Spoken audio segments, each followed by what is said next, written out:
Allez, bonjour à toutes et à tous, très heureux de vous retrouver. Pareil, je continue dans la série de vidéos pour dégrossir un petit peu le brief annuel dans lequel j'ai beaucoup trop d'informations à traiter. Donc pareil, un des deuxièmes grands thèmes que je vais séparer dans une sous-vidéo et que je reprendrai donc de façon beaucoup plus succincte et survolée dans le brief annuel pour éviter qu'il dure 3 plombes. Donc la première partie, c'était comme je vous dis sur la thématique des taux. Vous la retrouvez sur cette même chaîne YouTube, vous vous débrouillez. Et donc celle qu'on va faire aujourd'hui, le Bitcoin, puisque donc le Bitcoin va faire parler beaucoup de monde en 2022, j'en ai la certitude. Donc on va essayer d'avoir une analyse technique rationnelle sur des objectifs graphiques et des structures techniques parmi les plus probables à venir sur notre pote le Big B. Donc grosse année pour les cryptos parce que non pas une grosse année à venir sur les prix, les rendements, etc. mais grosse année à venir parce qu'on va atteindre le cœur du cycle d'adoption.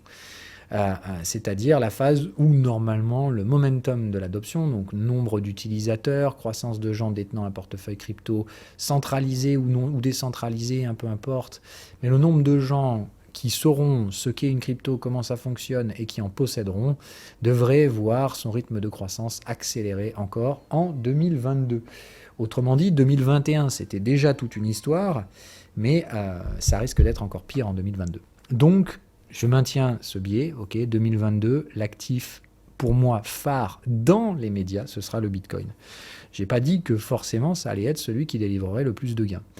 Je pense même d'ailleurs que parmi plusieurs éléments techniques que je vais argumenter derrière, il y aura probablement même une réduction de la volatilité sur Bitcoin, du fait de l'augmentation de sa liquidité, d'un part, et du fait que, évidemment, le Bitcoin restera fidèle à lui-même et les gens qui souhaitent l'obtenir feront évidemment ce qu'ils font de mieux, c'est-à-dire manipuler le temps et les prix pour essayer de faire en sorte que vous fassiez des bêtises.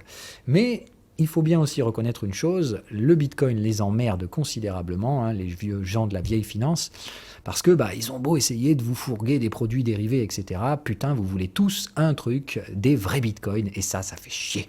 Non, évidemment, je déconne. On verra probablement en 2022 pléthore de produits dérivés arriver, et autant dire que la SEC fait déjà tout ce qu'elle peut pour retarder les ETF Bitcoin Spot, donc en nous chargeant avec de la dope de produits futurs non collatéralisés.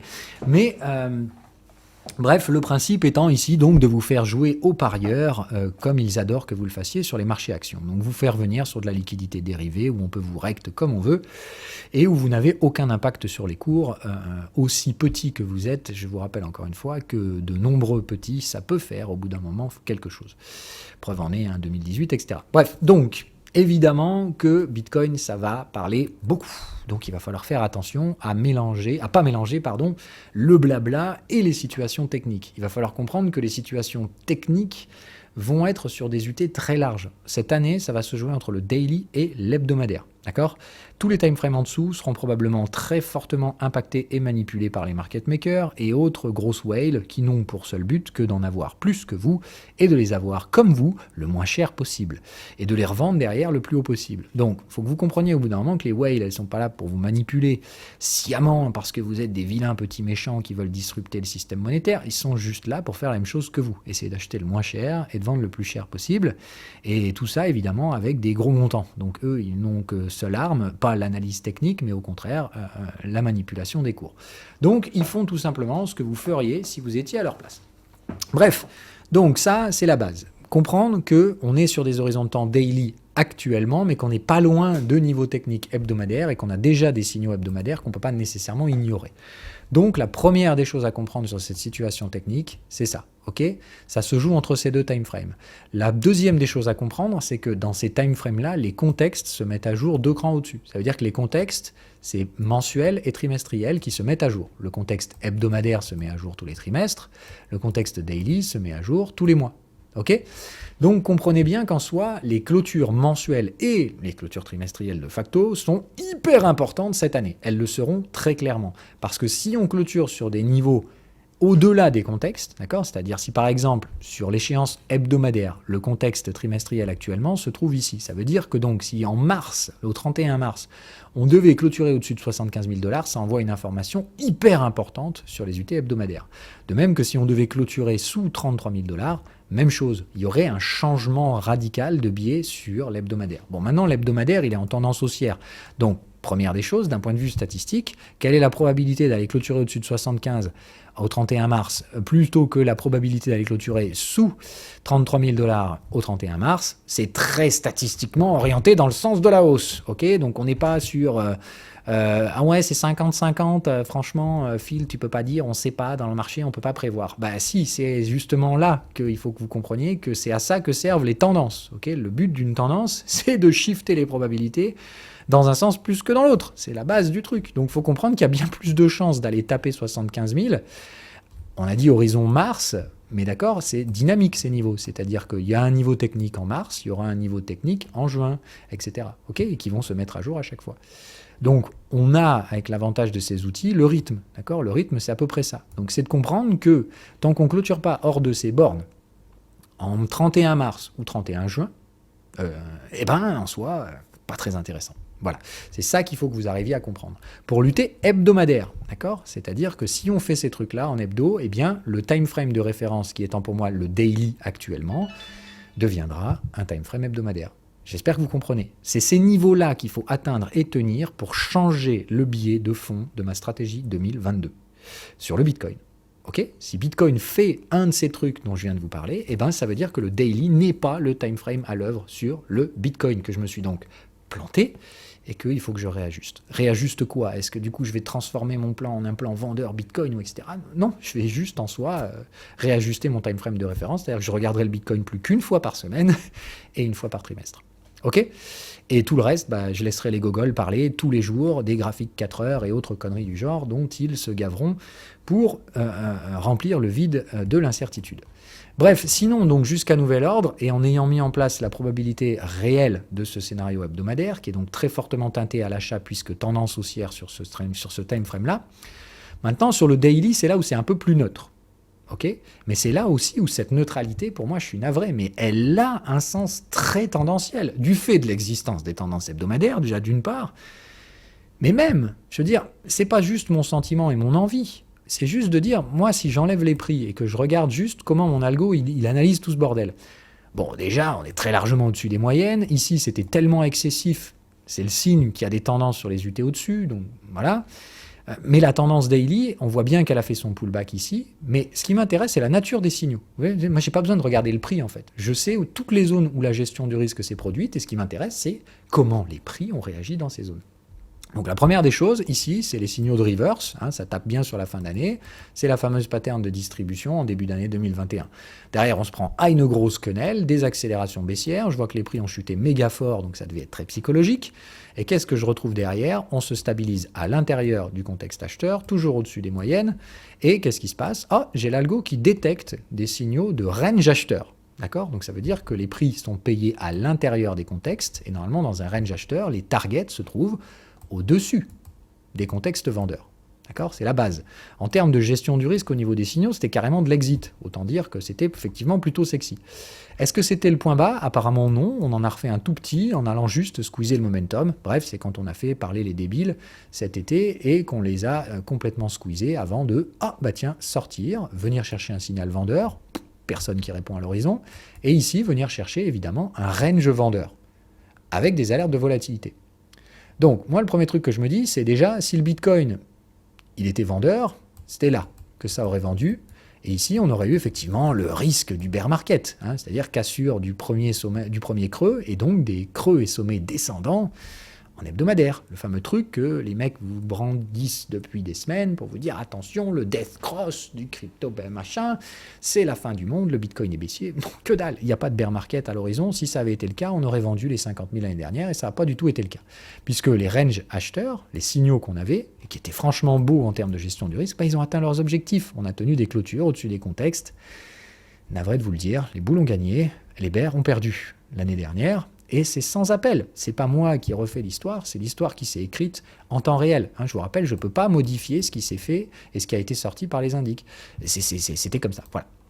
Bref. Donc aujourd'hui, on en est où ? Ah bah merde. Par contre, on s'est remangé une quenelle après avoir terminé l'objectif de ce range acheteur, qui est d'installer un nouveau sommet et de trader au-dessus des contextes. Et voilà où on en est aujourd'hui. D'accord? Donc, après la cassure de cycle du range acheteur, se retrouve le cycle consolidant baissier, lui encore très fortement catalysé à la baisse. Ça se voit par l'éclatage des canaux de tendance. Donc, on a encore bien démonté du bull et on a bien fait baisser le sentiment. Et qu'est-ce qu'on retrouve comme signaux techniques? Des signaux de range acheteur. Alors cette fois, au niveau de la gestion du risque, on est quand même sur quelque chose de beaucoup moins sexy. C'est pour ça que je suis un petit peu moins agressif sur les achats de Bitcoin et que je n'utilise pas de levier, mais uniquement donc des expositions en spot avec de l'épargne. Je réinvestis pas des gains, etc. Je touche pas à mon portefeuille spéculatif crypto pour l'instant, mais je prends de mes euros qui sont là. Voilà, ils sont là pour ça, pour saisir des opportunités. Et donc, petit à petit, j'accumule des bitcoins sur ces zones-là. J'en ai fait une première 44 000, l'autre sous 40 000, et mon prochain niveau d'intervention se refait au niveau du canal de tendance. Donc, canal de tendance qui baisse chaque semaine, d'accord. Mais le niveau cette semaine, c'est donc, moi, j'achète bitcoin s'il vient taper sous 38 000 $ cette semaine. La semaine prochaine sera un peu plus bas, etc., etc. OK ? Sont tous mes niveaux d'intervention. Voilà. Et à chaque fois qu'on rebondit, je rachète le dip suivant, etc., etc. OK. Bon, quoi qu'il en soit, donc signaux de range acheteur, confirmés par une réaction de prix, mais comme on l'a dit, attention, quid du signal de momentum qui est absent pour l'instant. Donc j'ai une gestion du risque pas sexy. Je ne peux pas y aller avec une forte conviction. Je ne peux clairement pas m'exposer fortement ici. Mais je vous rappelle qu'on est donc dans des contextes acheteurs, ascendants, avec des moyennes haussières, avec des tendances hebdo, et, bon, on n'en a pas parlé, mais des tendances mensuelles également. Donc, je suis quand même pas très chaud avec les scénarios vendeurs. Donc, pour moi, la probabilité, encore une fois, de réagir ici et de réussir à imprimer le signal de range acheteur, si ça, c'est notre point bas, je ne vais pas vous mentir, j'ai une très forte conviction à ce niveau-là, je manque juste d'un signal de momentum pour être complètement full bullish. Donc je note quand même le contraste et la prise de risque. Mais voilà, si ça réagit ici, premier objectif, démonter tout de suite le canal de tendance vendeur. Parce que dans une tendance haussière hebdomadaire et dans un range acheteur, on trade au-dessus des 50% de contexte. Donc pour moi, c'est minimum 53 000 $ à horizon. Donc ça se met à jour chaque mois. Voilà, je veux dire déjà tout le mois de janvier, si on doit chercher une résistance, c'est minimum 53 000. Et le mois prochain, ce sera probablement plus élevé. C'est ça qu'il faut que vous compreniez, ok ? Tant que le contexte ne se renverse pas. Et dans tous les cas, on visera des clôtures au-dessus des contextes hebdomadaires. Ok ? Comme on est en range acheteur, n'oubliez pas que normalement l'action de prix se fait en 2 cycles. C'est-à-dire qu'en tendance, on bourre tout direct, comme on avait fait à l'époque. En range acheteur, on fait des allers-retours. Donc attention, il y aura probablement CQFD, 2 cycles pour constituer la fin de ce schéma haussier sur le Bitcoin. On va probablement aller taper des résistances et on va probablement essayer de se rapprocher des contextes du T supérieur. Donc oui, cette année, je vise toujours la zone des 75 000 $. Celle que je visais l'année dernière et malheureusement celle contre laquelle on s'est pris un gros reverse bien méchant dans la gueule, mais qui ne change malheureusement rien à l'équation. Et c'est personnellement exactement ce que j'ai fait. Je sais qu'on ira là-bas probablement, c'est ce que de toute façon les statistiques m'indiquent, mais je ne suis pas magicien, j'ai jamais su comment on irait. C'est pour ça que je vous ai dit, je ne vends rien parce que mes objectifs ne sont pas atteints, mais je n'achète rien non plus trop vite parce que ça ne sert à rien. Je n'ai pas acheté de Bitcoin à 52 000 $, mais par contre à 40 000 $ aujourd'hui, sur cette zone de prix, je pense que ça vaut le coup de remettre du cash. Oui, point, barre. Est-ce qu'il faut s'endetter pour ça? Non, mais si vous avez de l'argent qui dort sur des comptes et qui servent à rien et qui rapportent rien, je pense que le Bitcoin rapportera plus que du fiat en 2022, c'est clair. Voilà. Sans parler de l'inflation et du débasement de votre monnaie. Voilà. Mais donc, pour l'instant, oui, je reste haussier en 2022. Tant qu'on ne vient pas taper les fameux contextes hebdo et les niveaux dont on a parlé tout à l'heure, pour moi, c'est le daily qui règne en maître et il n'y a pas de consensus à créer là-dessus. C'est très nettement haussier. Que ce soit sur le positionnement de la fin du cycle vendeur, le fait qu'on soit sur ces supports, le fait que l'algo détecte les contextes de range acheteur. Voilà, pour moi, tout pointe très largement là aussi. Alors, on n'est pas sur du 100% de chance, parce que ça n'existe pas, sur l'atteinte de niveaux historiques en 2022, et clairement pas du 100 000 $. Ce qui va m'intéresser, c'est de venir trader dans cette zone rouge, et je pense qu'on le fera, comme je vous l'ai dit, en 2 temps, puisqu'il y aura une forte zone de résistance à venir taper. Je spoil un peu, mais voilà, sans vous expliquer rationnellement pourquoi, vous savez que j'adore le positionnement des 3e bornes de range parce que ce sont des niveaux horizontaux extrêmement fiables dans l'historique. Je vous le donne en 1000 dès le début d'année. Target numéro 1 pour Bitcoin pour moi, 58 969 $ précisément. Voilà. Je pense qu'on ira là et je pense que c'est ici, dans cette zone-là, qu'on trouvera le premier take profit de notre ami, le Bitcoin, donc probablement la fin du premier cycle. Pour la durée de ce cycle, je n'en sais rien. Mais il faut savoir qu'un cycle haussier ici devrait normalement, sans grande peine, durer à peu près, on va dire, entre 6 et 12 bougies de tendance. D'accord ? Donc, c'est des bougies hebdomadaires, donc à peu près 6 à 12 semaines. Je vous donne souvent cette rhétorique autour de 8, qui est un peu la moyenne. Voilà. Donc, normalement, à peu près, comptez 2 mois de hausse à venir pour atteindre à peu près ce niveau. C'est un ordre de grandeur, pas une prédiction temporelle. Je ne suis pas magicien. Voilà. Normalement, derrière, un cycle correctif, plus ou moins lent, plus ou moins retraçant, j'en sais rien, et normalement un deuxième cycle qui devrait aller toucher l'objectif et atteindre donc des ATH. Voilà tout ce que je prévois pour 2022 pour le Bitcoin, d'accord ? Une fois qu'on sera là derrière, on va probablement se manger une correction sur le reste de l'année, mais pas du tout un truc horrible, hein. Moi, je pense que de toute façon, effectivement, vers le moment où on va se rapprocher des hausses de taux, c'est-à-dire mai, juin, juillet, etc., on va très probablement avoir une structure de consolidation. Est-ce qu'on arrivera à trader au-dessus de la trendline ? Évidemment que oui. Maintenant, est-ce qu'on va s'y maintenir très longtemps ? Non, et je m'attends franchement à y trouver des structures de type distribution. Mais voilà, le scénario. Le truc étant donc qu'après, je pense que le reste de l'année sera d'un morne et d'un inintéressant une fois qu'on aura atteint les objectifs. La grosse incertitude pour moi cette année n'étant pas sur la capacité d'atteindre les objectifs horizontaux que je voyais déjà l'année dernière, enfin légèrement dynamiques, mais bien quand ? C'est-à-dire que si on y va très vite, on va se faire chier derrière tout le reste de l'année. Je vous rappelle que les traders professionnels et les market makers vont jouer principalement sur 2 facteurs, votre incertitude et le temps. Ils vont accélérer, ralentir le temps pour faire en sorte que vous ayez des émotions intenses et des réflexions complètement débiles, comme celle que je vois aujourd'hui, qui est de dire « Ah mais Phil, regarde, ce qui se passe aujourd'hui, c'est exactement la même chose que ça. » Et je vous le dis, oui, il y a effectivement beaucoup de similarités dans la façon dont la zone de prix est tradée, mais surtout dans la façon dont les algos, pour ma part, détectent un contexte similaire. Et là, tout le monde est en train de me dire, mais Phil, regarde, là, aujourd'hui, on est dans la phase là où on fait le petit rebond, du coup, on va faire ça, et du coup, on va probablement rebaisser jusqu'à, allez, 40 000 $ 500. Et là, je suis là, et je me dis, mais oh là là, mais on va loin quand on réfléchit comme ça, c'est pas possible. Ça n'a absolument aucun intérêt. Il ne faut pas que vous réfléchissiez comme ça. Le marché n'a rien à voir avec du copier-coller. Surtout quand, je vous l'ai dit, les investisseurs institutionnels qui veulent mettre leur doigt dans ces marchés vont tout faire pour jouer sur votre psycho. Autrement dit, ils vont vous présenter des situations en apparence similaires et ils vont les traiter de manière différente juste parce que cette fois, vous y réagissez de manière différente. Il faut que vous compreniez qu'ils réagissent en fonction de ce que vous faites.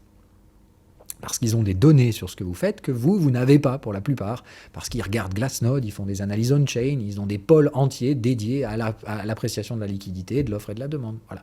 Et en plus de ça, ils ont l'argent de leurs clients suffisamment en quantité pour faire bouger les marchés. Donc il faut bien que vous compreniez qu'un market maker, quoi qu'il arrive, il a un avantage sur vous.